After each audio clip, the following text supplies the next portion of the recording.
Hey everybody, it's Julie. Welcome to Hello Monday.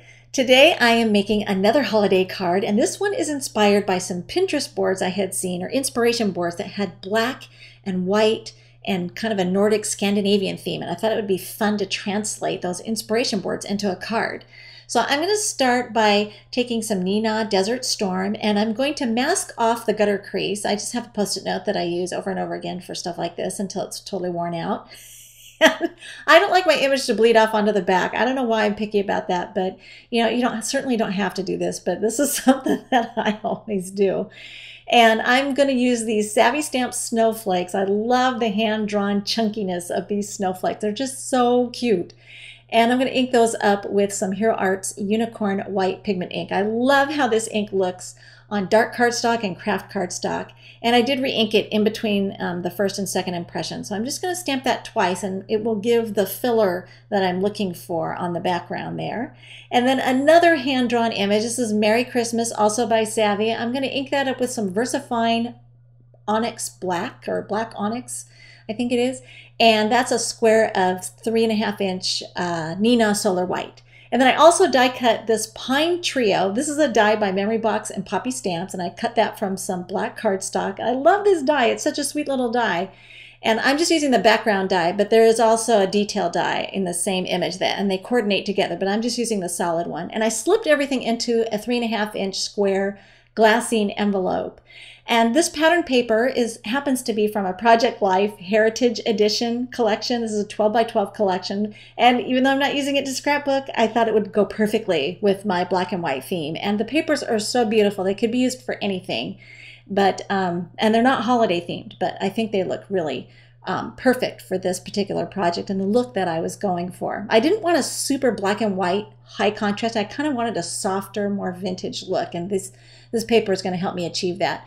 Now, I put the black trees inside there, and everything's kind of diffused, and I decided to change my mind and do something else. So it's a woman's prerogative, right, to change your mind? So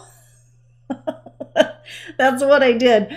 So I'm going to ink up these little snowflake flurries from a set by Lawn Fawn. This is called Let It Snow, and I thought these would look so cute on the die cut trees. So I'm just randomly stamping them onto the trees. And if you had a pattern paper, you could have die cut them from that, but this is how I got what I wanted. It's all about getting what I want, right? And then we can go ahead and heat set that with the heat gun. So if you're in a hurry, you can let it air dry, but if you're in a hurry, use your embossing gun. And then these are going to get mounted to the outside because I decided I didn't want them quite as diffused as they would have been inside the glassine envelope. So I'm going to mount them to the front. Just put a little bit of glue glider on the back of those.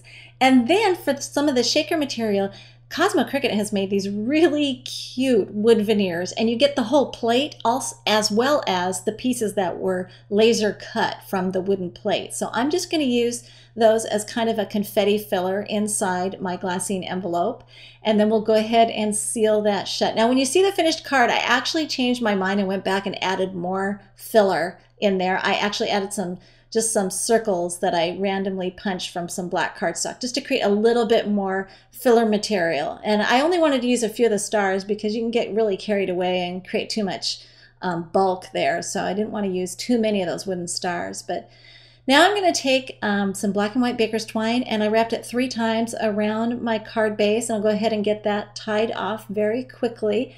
And I wanted to make sure that I put the bow towards the left-hand side, and you'll see why in a minute here. I also I'm a glutton for punishment when it comes to this, but I like to knot the ends of my twine. Not always, but a lot of the time I do that. And I'm sure people think I'm crazy for doing that, but I like the look, so I did it.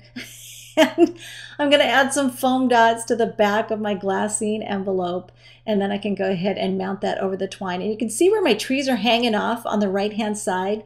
They are balanced visually by having the bow on the twine over on the left. Originally, I was going to put that bow on the right-hand side, and then I was visually heavy on the right, and so it just didn't work. So I had to shift my bow to the left-hand side so that everything looked balanced. And there you can see my little wood veneers inside. And here you can see the finished card where I added a little bit more filler with some black circles that were punched out and tossed in there. But isn't that a fun card? I think it's such a neat look. Thanks for watching.